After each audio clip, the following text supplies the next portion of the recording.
अस्सलामुअलैकुम ख़वातीनो हज़रात, मैं हूं मखदूम शहाबुद्दीन और आप देख रहे हैं मेरा फेसबुक और यूट्यूब चैनल। एक तरफ मुल्क का साबिक वज़ीर आज़म जो है वो मुल्क के इदारों के ऊपर इल्ज़ाम तराशी, मुल्क के इदारों को बदनाम करने और उनके साथ महाजराई से बाज नहीं आ रहा, तो दूसरी तरफ मुल्क का जो मौजूदा वज़ीर आज़म है वो आलमी सतह पर भारत को मज़ीद तन्हाई का शिकार कर रहा है। आज ISPR ने कराची में जो IG सिंध का मामला हुआ, अगवा का और पूरी सिचुएशन थी, उस पर ISPR ने एक प्रेस रिलीज जारी किया। इस प्रेस रिलीज पर नवाज शरीफ ने ट्वीट की और लफ्ज लिखे रिपोर्ट रिजेक्टेड।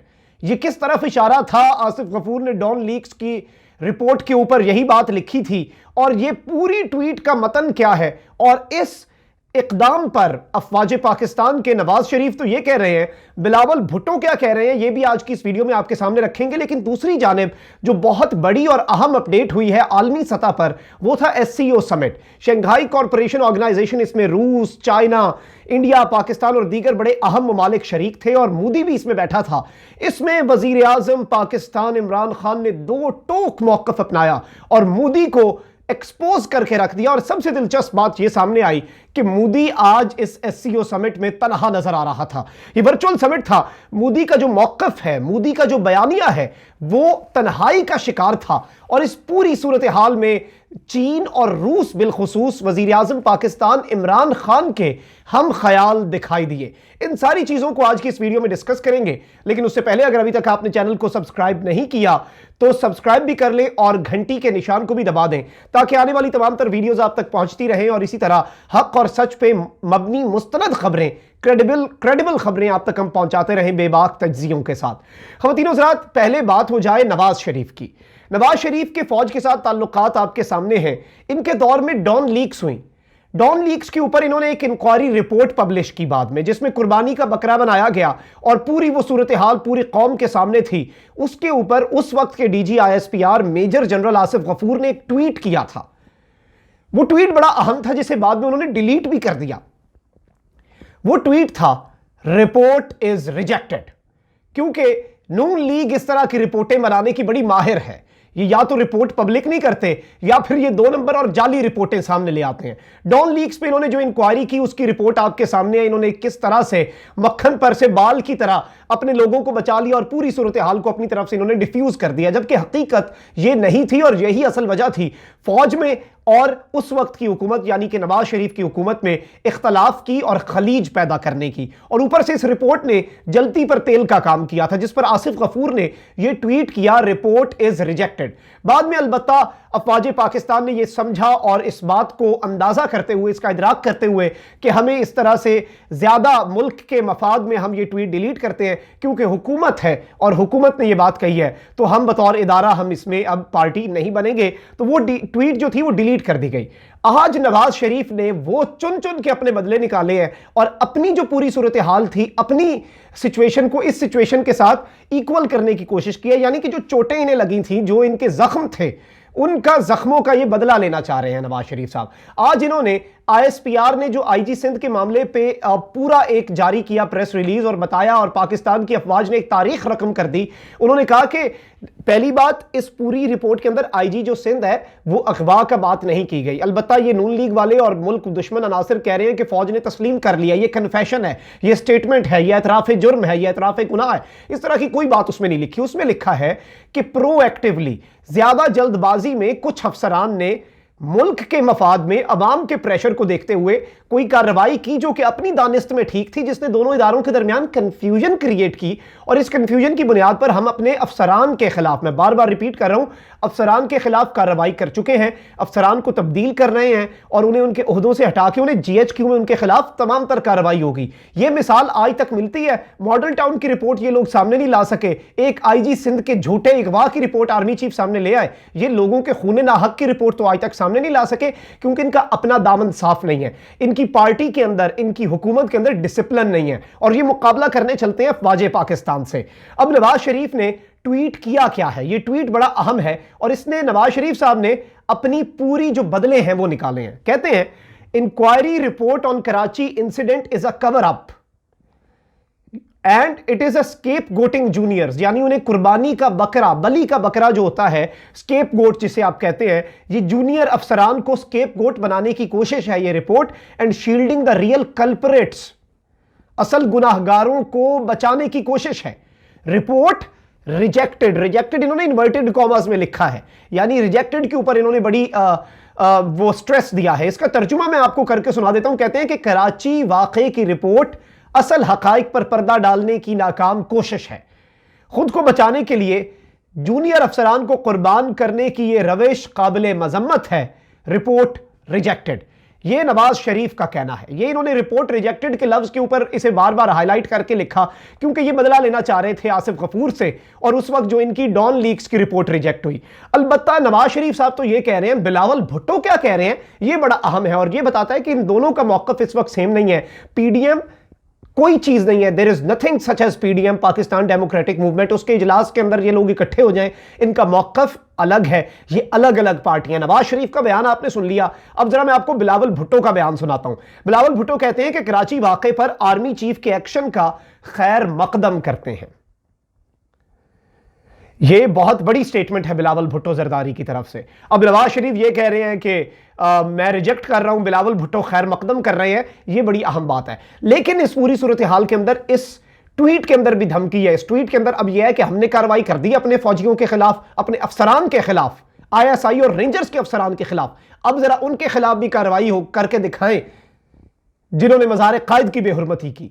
आईजी सिंध का वकार मजरू हो गया, लेकिन बाबाए कौम का वकार मजरू नहीं हुआ।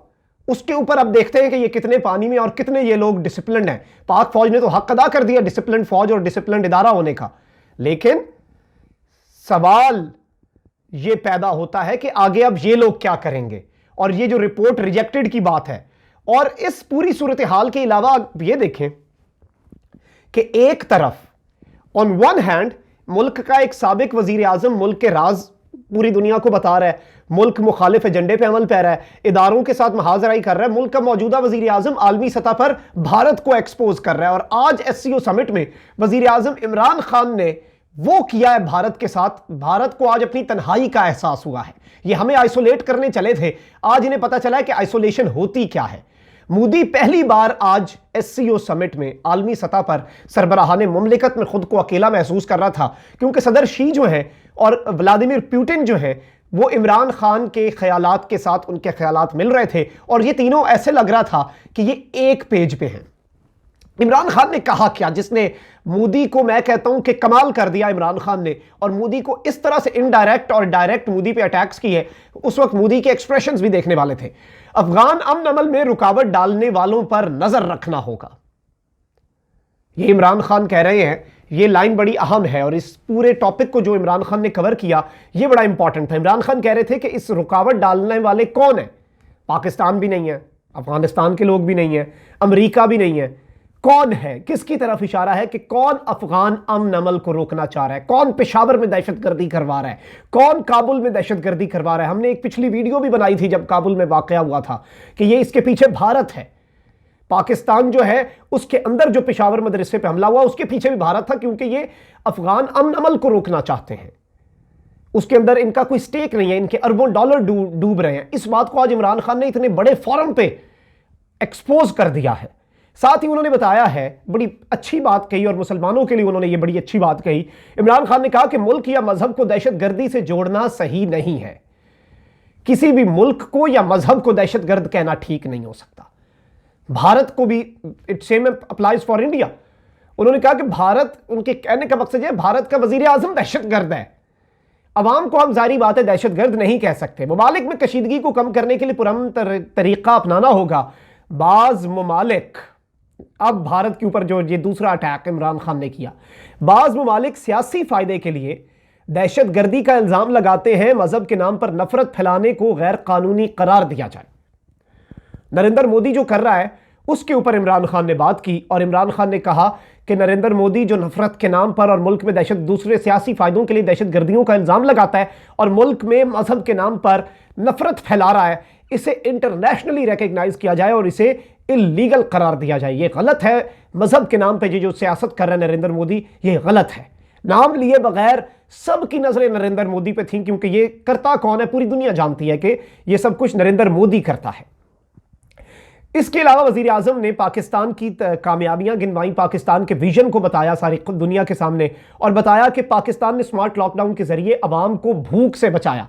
इमरान खान ने इस इजलास में भारतीय जो अगर वजीर आजम है नरेंद्र मोदी, अगर यह कहा जाए कि उसकी बैंड बजा के रखी है तो यह गलत नहीं होगा, क्योंकि इस पूरी सूरत हाल के अंदर जब चाइनीज सदर आए उन्होंने खिताब किया, रूसी सदर आए उन्होंने खिताब किया, उन्होंने उन तमाम तर बातों से इत्तफाक किया जो कि वजीर आजम कर रहे हैं।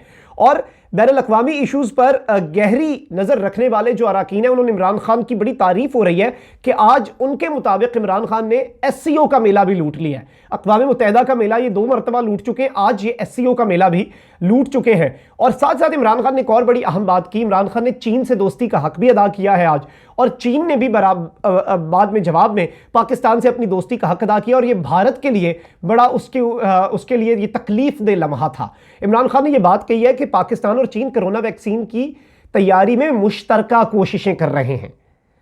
अब ये भारत को ये बात भी बड़ी खटकी, एक तो उन्हें पाकिस्तान की स्मार्ट लॉकडाउन की पॉलिसी जो है, इमरान खान बार बार इसके अंदर नरेंद्र मोदी का जिक्र करते हैं कि उसने नहीं किया तो उसके मुल्क में क्या हुआ, लोग गुर्बत से भी मरे, भूख से भी मरे और कोरोना से भी मरे, हमारी पॉलिसी बेहतर रही। उसके बाद अब पाकिस्तान और चीन कोरोना की मुश्तरका वैक्सीन जो है उस पर काम कर रहे हैं, और इसकी मुनासिब कीमत और तमाम ममालिक के लिए दस्तयाबी को हम मुमकिन बनाएंगे। यानी पाकिस्तान एक लीडिंग पोजीशन में अपने आप को शो कर रहा है कि हम और चीन मिलकर जो वैक्सीन बना रहे हैं ये मुनासिब कीमत में तमाम तर ममालिक के लिए होगी। अब ये वीडियो लिंक का खिताब था और इसके अंदर वजीर आजम पाकिस्तान इमरान खान ने आज मेला लूट लिया। लेकिन दूसरी जानिब बड़ा अफसोस होता है जब मुल्क का एक साबिक वजीर आजम, 3 मरतबा का वजीर आजम, अफवाज पाकिस्तान को और पाकिस्तान के इदारों को बदनाम करता है, मलाइन करता है, और अपने ज़ाती सियासी एजेंडे के लिए उसमें वो सिर्फ और सिर्फ उसके लिए, अपनी अना के लिए वो अफवाज पाकिस्तान के खिलाफ प्रोपेगेंडा कर रहा है। नवाज शरीफ ने मजम्मत की, रिपोर्ट रिजेक्ट की। क्या नवाज शरीफ ने बाबाए कौम जो है उनकी मज़ार के तकद्दुस को पामाल होने की मजम्मत की? बाबाए कौम की बात कौन करेगा? ये सियासतदान सिर्फ और सिर्फ अपने दामाद को बचाने और अपने खामद को बचाने, मरियम नवाज ये सारी कॉन्स्पिरेसी कर रही थी अफवाज पाकिस्तान के खिलाफ। लेकिन जो हमारे बाबाए कौम का वक़ार मजरूह हुआ, उनके जो मज़ार का तकद्दुस पामाल हुआ। अब देखना यह है कि अगर ये इतने ही सियासतदान ऑनेस्ट हैं, पाक फौज ने तो मिसाल कायम कर दी, अब इतनी हिम्मत है तो आप लोग भी एक्शन लेके दिखाएं, तब ये कौम मानेगी कि आप लोग भी मुहिब्बे वतन हैं। इसी के साथ मखदूम साहब को इजाज़त दीजिए। अपना बहुत ख्याल रखिएगा। इस मुल्क पाकिस्तान जो कि अल्लाह ताला की बहुत बड़ी नेमत है, इसका भी बहुत ख्याल रखिएगा, और इस मुल्क को आपकी बहुत दुआओं की ज़रूरत है। हर तरफ से इस मुल्क को घेरा गया है, हर जानिब से इस मुल्क के खिलाफ प्रोपेगेंडा हो रहा है। बैरूनी ताकतें क्या, अपने लोग, अपने साबिक वज़राए आज़म, और ये सारा कुछ आपके सामने है। कुछ सहाफ़ियों का टोला है, कुछ सियासतदानों का टोला है, इस मुल्क को ऐसे खाने के चक्कर में है कि जैसे इन्हें फिर ये मुल्क अल्लाह ना करे इस मुल्क का वजूद ही ये लोग ख़त्म कर दें अगर इनके बस में हो। इस मुल्क को हमारी बड़ी ज़रूरत है, आपके सपोर्ट की और आपकी दुआओं की बड़ी ज़रूरत है। अल्लाह ताला पाकिस्तान को हमेशा इसी तरह कायम व दायम रखे। पाकिस्तान जिंदाबाद।